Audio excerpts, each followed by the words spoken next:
Yo mofo! Okay, Anime Studio Pro 5.5, Lesson 1. We're gonna learn how to model some eyes. Okay, so you wanna double click Anime Studio Pro. Well done, step 1. Give yourself a round of applause. Okay, so you close up this. I don't get that. Why is the close sign right next to his crotch? I mean, what is that? It's like, haha, we're gonna make you click on his trousers. Okay, so we're gonna start off with a kind of Family Guy eye, okay? That's the kind of shape we want to imitate. Okay, now you can obviously increase or decrease the amount of line width on your eye by going to shortcut W, which is this one here. What's it called? Line width. Yeah, that's a pretty inventive name there. Basically, if you can completely reduce it, or you can have it showing, whichever you want. I personally prefer not to have the lines. I'll show you why shortly. Okay, next up we're gonna pop an iris in there. Okay, irises aren't gonna be too big. Remember, remove the lines. Shortcut W. You're gonna copy and paste that. What's gonna happen is this iris, as it goes inwards, it's gonna get lighter. So we're gonna select a slightly lighter blue. And do it once more. You want about 3 of these, and go to a nice light blue there. Okay, so you can see you've got 3 different types of blue. Now we're going to go to the pupil, and quite a big pupil. Remove the lines. Don't forget, constantly remove the lines if you're interested in doing it the same way as me. Now we're going to do a little effect, a shimmer effect on the eye. You can obviously do it like that, you know, but it kind of looks crappy because it merges too much. Or you could kind of give it the crescent look, like a shimmering crescent that you could put on the eye, like that, kind of. That doesn't look too good either. So what we can do is apply one of our special effects to it, okay? Cue Hollywood.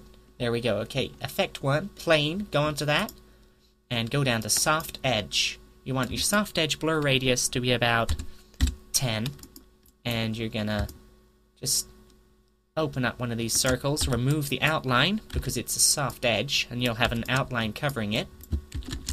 Maybe you can have 2 or 3 of these little shimmers in the eye. You just add them where you want, and there you go. I mean, that looks so much cleaner, so much nicer. It's a really nice effect.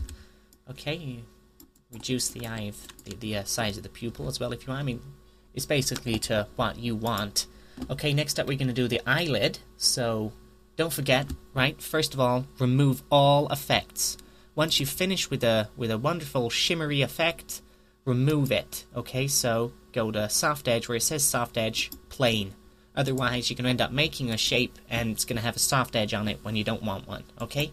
So now, we're going to go to the skin color, we're going to do the eyelids. So, okay, select a nice color there. And basically you're gonna cover the entire perimeter of this eye with a blue or whatever color you've chosen. There we go. And you want it to slightly overlap as well. Remove the line, don't forget. Shortcut W to remove the line. And there we go. Select these 2 points here. This is my technique here. You go to curvature, shortcut C, and pull away, and get rid of all of that curve, and then you go here and increase this curve. Okay, sorry about that, someone just slammed the door. Okay, and then you put it back over the eye, and you'll probably see, this is absolutely genius, that you can just pull it up and it's a nice tidy neat eye. However, if you didn't curve up those lines, you'd have had something that looked like that, and that's just, you know, looks really sleazy, lazy. I mean, look at that. That looks crap, really. Okay, so keep it sharp at these corners and fat at these corners, okay? Now you're going to copy and paste this. Shortcut Control C, then Control V, and that'll paste it for you. Now you're going to flip it over using the Flip Vertically tool and pull it down here, and you've got your bottom eyelid as well. You don't just want a top one. It doesn't really make sense. Wouldn't work if you only had one eyelid. There we go. And basically now, look, you see you can close it accordingly, open it as much as you want. Yeah, okay, so that's it. That's your basic eye.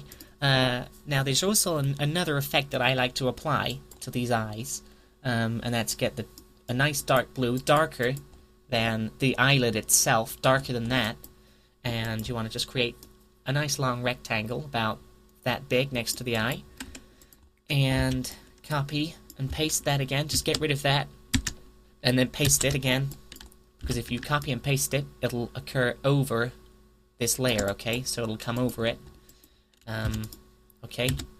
And then you want to select curvature again, and make this a nice rounded shape, okay? So get rid of all the sharpness, add another point here, and basically you're going to try and match up the points of this with the eye, okay? You want to go down, make it nice and smooth, Here we go. It's not terribly important that it's super smooth, but it's ideal if it is. And add another one here. Don't forget to remove the lines. You don't want these crappy lines, get rid of them. Except this one, which you do. Here we go. This is a good line to have, because this is a definitive eyebrow, okay? You can just draw you know, a line on its own. There we go. That's an eyebrow. Big deal. Okay? But it looks so much cooler if it's framing the eye itself with a shadow, okay? Because now you'll see, if I can do it like this, you'll see, there we go. Looks nice and clean. Looks like Dory from Nemo. It looks like her eye, okay? I mean, you could make Dory from Nemo if you wanted to. Emo? Oh my god, no. Nothing wrong with emos, except they're alive. Yeah, so basically you just copy and paste this, and turn it over, and you've basically got your set of eyes. Now we're going to decrease this eye slightly, because this character is going to be sitting at a slight angle, okay? And, okay, that's your eyes. Well done, guys. Basically, we've just created the basic structure for your character who's going to have eyes. I've just noticed one problem. Light comes from one direction, and it appears that you've got light coming in from this area, and then light coming in this area. I mean, it can come in several directions, but to help us simulate more accurately, there we go. That's a lot better, okay? Okay, so thanks a lot, and go on to lesson 2 if you want to learn how to apply these eyeballs to an actual working face. Okay, so thanks a lot, and goodbye.